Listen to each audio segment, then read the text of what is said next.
unless you are French, which a majority of us at Daily Cannon called before the tournament, largely due to the sheer quality of the squad at the manager's disposal, in all positions. In the semi-final against England, Croatia showed better fitness, more polished technique, in midfield at least, greater experience and ultimately more strength of character and concentration in the key moments. It would be easy to say that England's semi-final performance was a bit Spursy, in terms of looking good until the pressure bites, but ultimately, this was an average group of players with fairly obvious weaknesses overachieving due to a favourable draw and a good fit of a manager. Some players like Pickford, Maguire, and Trippier showed greater ability than we expected, but most performed at about their level throughout the tournament, with John Stones sadly making his customary mistake in extra time of the semi-final, having been excellent all game up to that point and for most of the tournament. Ultimately you look at the England squad, and it's an ill-balanced and technically average mess that Gareth Southgate created a system, a style and a focus for that maximised its strengths and diminished its weaknesses. The semi-final was proof that England miss a Luka Modric like the deserts miss the Rhine. That said, the diminutive playmaker winning the Golden Ball suggests that most teams would have benefited from his contribution to varying degrees, while Jordan Henderson probably exceeded expectations as a deep-lying playmaker, particularly given his injury problems of late. One cannot really suggest this has been an area of strength for England in recent times. This is the first link between the England team and Arsenal. At 17, the now dearly departed Jack the Lad looked like he could be that multifaceted creative midfield player for Arsenal and England. Brilliant natural talent with the touch, eye, and mind for possession football, he was never afforded sufficient protection by officials or himself. A few too many ill-advised tackles from himself and games of being kicked from pillar to post with official blind eyes turned, and the next Liam Brady is a shadow of what he was, let alone what we hoped he could be. So, rather than captaining Arsenal and being that missing piece for England, he's been allowed to leave his boyhood club for his other boyhood club on a free transfer and watch the World Cup on TV like the rest of us. Burton-upon-Trent, England, March 20. Jack Wilshere speaks during an England press conference session at St George Park on March 20, 2018 in Burton-upon-Trent, England. Photo by Gareth Copley, Getty Images. However, rather than embarking on a rant about British officiating, training methods and the continued Stone Age view of VAR in the UK, time is better spent looking forwards and learning from elsewhere. Many reading this might find linking Arsenal's first-team squad to England's as a bit of a stretch, given that the last decade has seen Arsenal's cup run over in terms of technique, whilst having fallow fields when it comes to tactical clarity and maximising talent. Those major differences are exactly why it's useful to see what England did well and where they failed. The greatest strengths of this England team have been meshing logical tactical consistency with flexibility, creating a slightly non-traditional system and positional use of players to maximise their overall effectiveness as a unit, and making the most of set pieces. All of which come from the coach. And all of which have been notable by their absence for much of the second half of the Wenger years. We know that Unai Emery is a much more detail-oriented coach than the brilliant polymath that shaped almost every aspect of our club for 2 decades. We also know that when given a free rein he has shown good tactical flexibility within games. What we don't know is how flexible he is about systems, in terms of adapting his preferred setup to fit the strengths and weaknesses of the players at his disposal. We saw a deviation from his preferred setup at PSG, but there is a lot of evidence to suggest that certain players were calling the shots rather more than the coach, and notably, their best performances in big games came in his preferred tactical shape. The other question mark is about set pieces. For years Wenger's Achilles heel, but actually very effective in an attacking sense last year, with Arsenal the second most effective in the Premier League at scoring from dead ball situations, and near the best defensively. Unai Emery has traditionally prepared these extensively, but by his own admission did so a little less at PSG last season due to the excellent delivery and improvisational talent of Neymar. The question is, can Arsenal regain their pre-Wenger tradition of maximizing set-piece opportunities while remaining miserly in defensive situations as a consistent theme? Certainly, England's progression, and the World Cup as a whole, CUMDT's semi-final winner and the first 2 goals of the final, have shown how important this is even for the biggest teams, quite apart from the Stoke Cities of this world. And of course, as illustrated by Kieran Trippier of all people, this applies as much to direct free kicks, an area where Arsenal have been woefully lacking in recent years. Looking at other tournament positives for England, there was a unity and togetherness of the squad that led to a unity of endeavour and focus. A major reason for the groundswell of support for this England team was that despite their comparative mediocrity, they worked their guts out for each other, the system and the manager. This was partly evidenced by how well they started games on the whole, and how many chances they created from a losing position against a strong Belgium team in the third-place playoff. This, clearly, has been an issue for Arsenal squads in recent years. Great motivation, unity of intent and starting games with the right intensity have all been alarmingly lacking at times in North London in recent years. This has equally been the case when responding to adversity against superior opponents. Despite the difficulties of keeping those star names accustomed to strolling through most League One games fully focused when in Paris, Emery's Sevilla and Valencia squads were recognized for their unity, work rate, and commitment to the cause and each other. Accordingly, this seems like a lesson more for the Arsenal players than the management. That said, Emery confessed that he sometimes struggled to keep the squad switched on in Paris, and his time in Seville was characterized by periods of domestic inconsistency, so he needs to develop greater variety and excitement in his methods in order to keep players engaged. The hope is that the contrast in his approach to that of his predecessor will be half of the battle in this case. Despite all this, however, we all know that the England team had several glaring and obvious flaws, which were always going to be exposed at some point, most evidently in terms of personnel. Didier Deschamps had such alarming depth he could omit the likes of Lacazette from the squad, and Germany felt they could ignore Leroy Sane. England were umming and ahhing for months about the prospect of utilising Jake Livermore. In terms of comparative technique levels, the Arsenal squad is light years ahead of the England team, but it has shared some of the same weaknesses. England had no left-footed set-piece takers, Arsenal have had no right-footed ones for a while. England's long passing was often optimistic rather than penetrating, and while Granit Xhaka is excellent at spreading the play, we haven't had a convincing executor of longer through balls since Santi first started getting twinges in his Achilles, or perhaps since Fabregas succumbed to his Barca DNA. Elsewhere, England were tactically limited by a lack of legs in midfield. Lingard apart, Xhaka, Ramsey, Elneny and, until recently, Wilshere aren't known for their pace or acceleration. England also suffered from a lack of attacking authentic wide men, which really limited their tactical options, a problem that has been raised repeatedly in relation to Arsenal in recent years.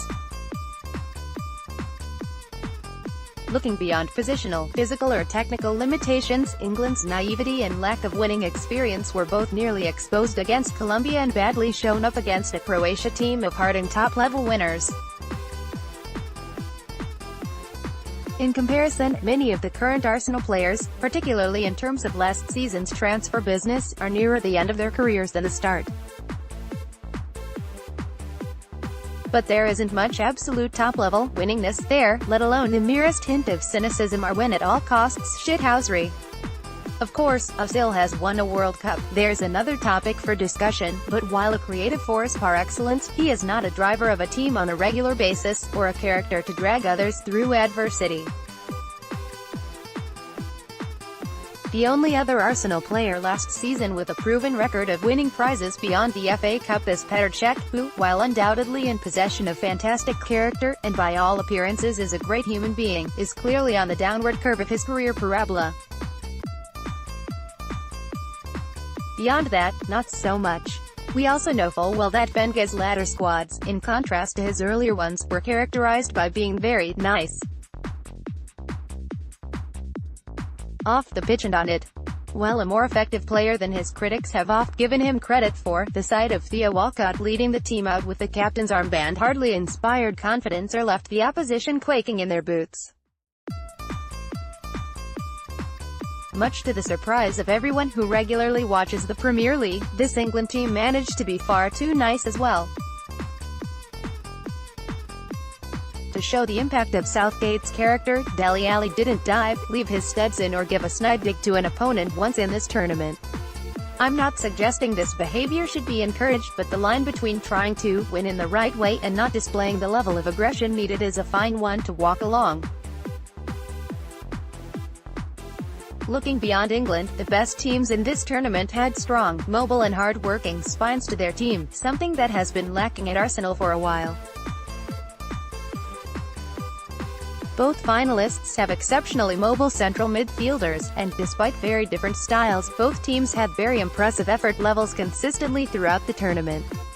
Croatia in particular consistently demonstrated a level of application, especially in the face of adversity, that can only have added to the pride of their vociferous fans. It would be easy enough for even a casual observer to see the contrast with the Arsenal teams of recent years, where the spine of the team has often been ill-balanced, immobile and guilty of wilting under pressure. So, how do Arsenal's transfer dealings stack up against the clear lessons to be learned in this World Cup, particularly from an Anglo-centric perspective? Unsurprisingly, a significant focus has been on the team's spine, and more broadly on positional need over reputation. Since the catalyst for change triumvirate Sven, Ivan, and Raul first came together in January, Arsenal have signed 6 final players, a striker, a number 10 who can play wide, 2 defensive central midfielders, a centre-back and goalkeeper. Which pretty much reflects most Arsenal fans' wish list for the last couple of years. Crucially, all of these guys, bar Leno in goal, are mobile, and bring much-needed legs to an Arsenal team that had slowly morphed into something ponderous and predictable. While Aubameyang and Mkhitaryan, officially the final signings of the Wenger years, aren't exactly known as types for fighting in the trenches, they have already brought an upgrade in physical and technical levels, and there has been plenty to suggest already that they will be very important players over the next couple of years at least. By contrast, the summer arrivals in Islington are rather more combative by nature. Our non-spinal signing, Stefan Lichtsteiner, filling out other glaring positional need, is a well-seasoned footballing warrior, and has been for about a decade, and at the sharp end of European football, teammates speak of his fighting spirit in glowing terms, opponents speak of his toughness and unrelenting approach, and even referees have commented on his pig-headedness on the pitch. Switzerland's defender Stefan Lichtsteiner receives a yellow card from French referee Clement Turpin during the Russia 2018 World Cup Group E football match between Switzerland and Costa Rica at the Nizhny Novgorod Stadium in Nizhny Novgorod on June 27, 2018. Photo by Johannes Eisel, AFP. As a backup to a younger player of great talent, he's a great fit for what the squad needs, and hopefully he can mentor Hector Bellerin and others with greater success and selflessness than the understandably disappointed Debussy managed. Elsewhere, Socrates Papastathopoulos should help to fill the gap left by Laurent Koscielny's long-term injury, whilst also bringing some of the pace in the backline that will be lacking in the Frenchman's absence. While not the biggest centre-back, he is certainly fairly uncompromising and no-nonsense, whilst also being a surprisingly progressive passer. It seems clear that aiding the development of countryman Konstantinos Mavropanos is a key part of his remit, judging by articles and interviews on Arsenal.com. Socrates Papastathopoulos of Arsenal Training Ground, London Tolney, Hertfordshire, the 5th of June 2018. Credit, Stuart McFarlane, Arsenal Football Club. And of course, as a player with top-flight professional experience in multiple leagues, and a good command of English, as well as good relationships with the other ex-Dortmund boys, he should in theory settle more quickly than other overseas signings might.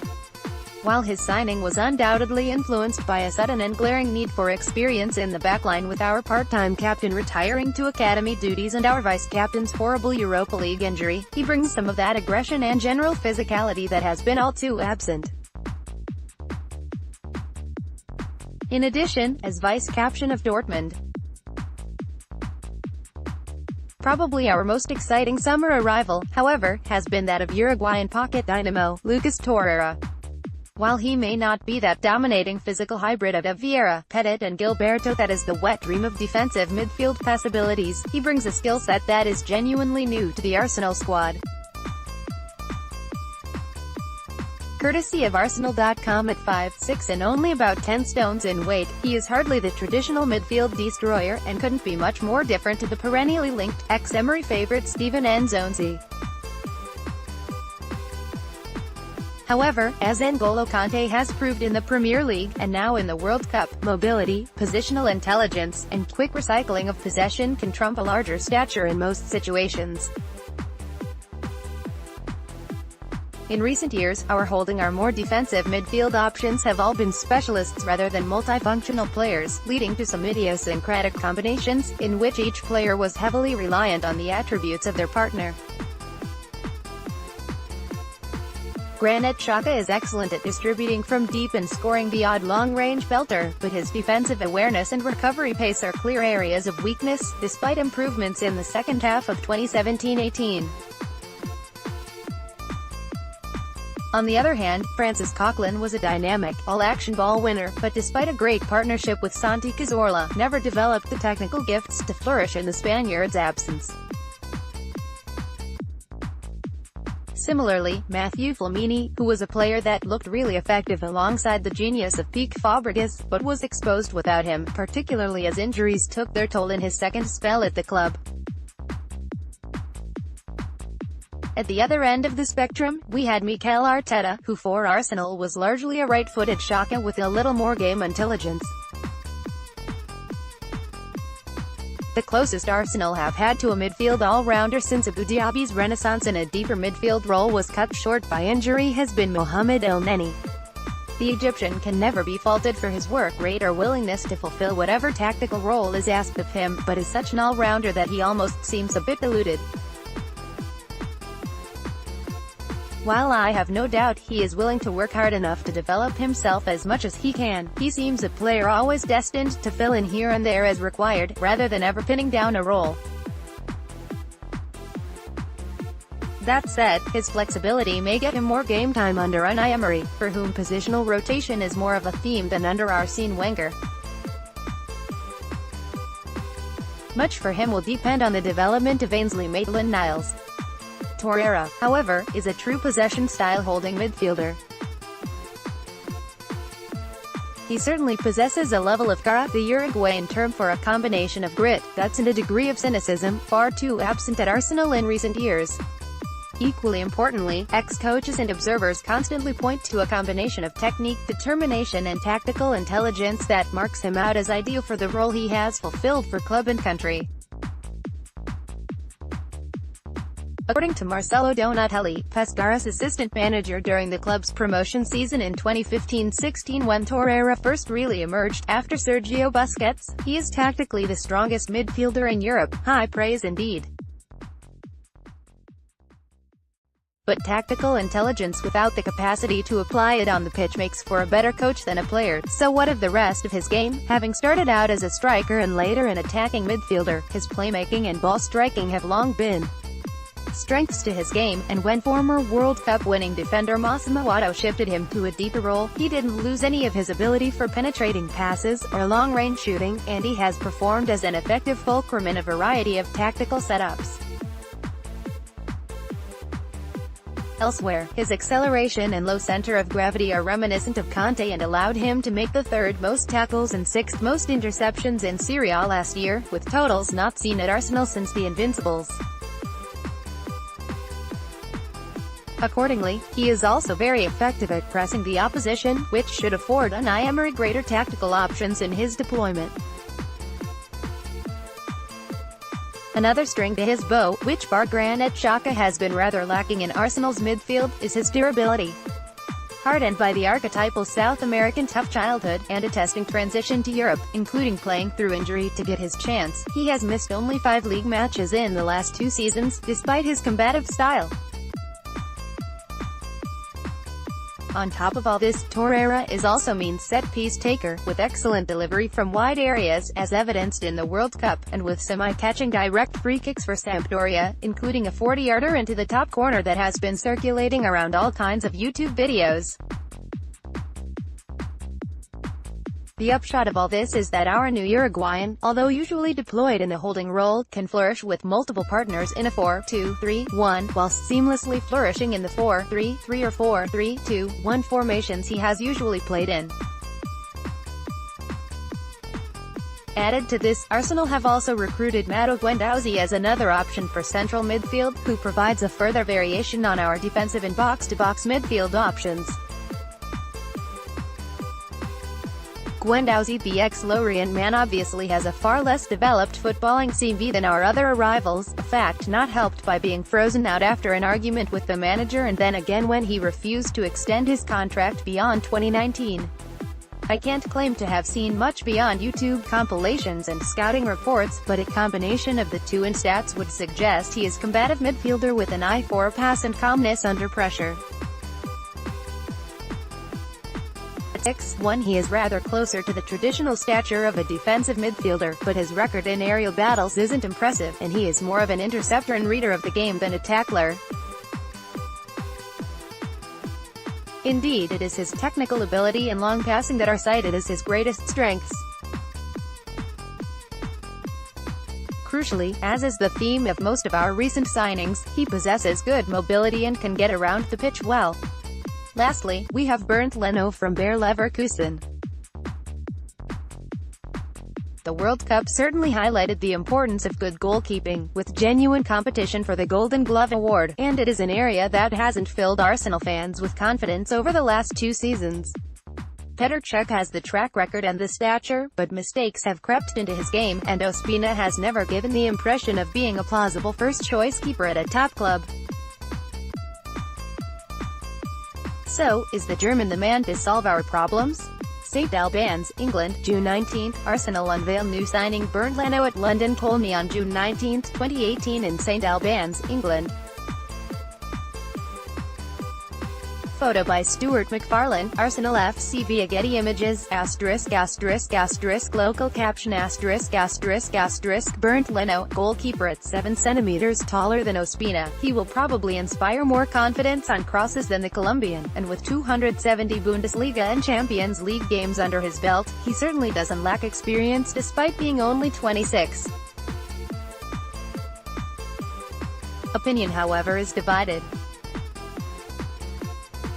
Some see him as a wonderfully gifted goalkeeper with the tools to reach an elite level, others see him as a goalkeeper who makes too many stupid errors. As ever, the truth lies in between.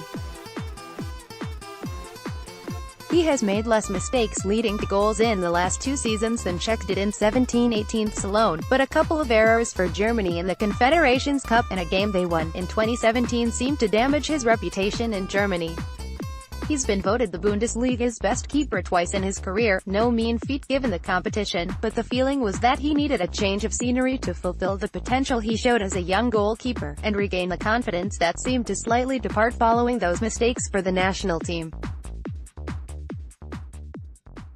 One thing he definitely brings to the table, again highlighted in the World Cup and lacking at Arsenal in recent years, is penalty saving. He earned the nickname "Penalty Killer" in 2013-14, saving 6 across the season. From then on until this last season, though, the fortunes of Leno and his team took a bit of a downward turn, as a side used to possession football and building up from the back suddenly became much more gung-ho under new manager Roger Schmidt, and Leno's comments suggest that his own form was affected at that time, probably due to the almost total lack of specialist goalkeeping training taking place at Leverkusen at the time. Given that the flaws in this area of activity at Arsenal have finally been addressed, hopefully Leno can rediscover the consistency and confidence of his earlier career. The great advantage he has is that with Petr Cech as both competition and mentor, the German is not under pressure to adapt to the Premier League overnight, and for the first time since he was kid training with Jens Lehmann, he can learn from and compete with someone with the stature and mentality of a top-level goalkeeper. So far, and unsurprisingly given the squad's weaknesses and last season's signing, the incoming players have all had a defensive focus. The World Cup reinforced that age-old truth that winning trophies invariably requires a strong backline. While relatively understated, the excellent defensive partnership of Varane and Umtiti, and the protection in front of them was probably more key to Les Bleus' triumphant performance than the electric performances of Mbappé or Griezmann's ability for big moments. It was certainly the difference between them and Belgium's golden generation and crucially allowed them to approach games differently depending on their opponents. At Arsenal, the problem has been both systemic and personnel-based, and the hope has to be that augmenting the personnel can only help the tactical and training changes implemented by the new manager. Certainly, investing in players that bring physicality, energy, aggression, tactical intelligence and mobility can only help address the problems shared by Arsenal and England, and the hope is that Torreira's dead ball proficiency can also help the club address one of its other weaknesses, illustrated again by the World Cup to be so often the difference between winning and losing in tight games. Interestingly, in press conferences, the manager has clearly left the door ajar for another potential arrival, even if it is clearly less of a priority than those signings already made. Even beyond the slightly curious André Gomes insurance policy, against Ramsey not signing a new contract, rumors, the club are repeatedly linked with a particular profile of signing to finish off our summer business.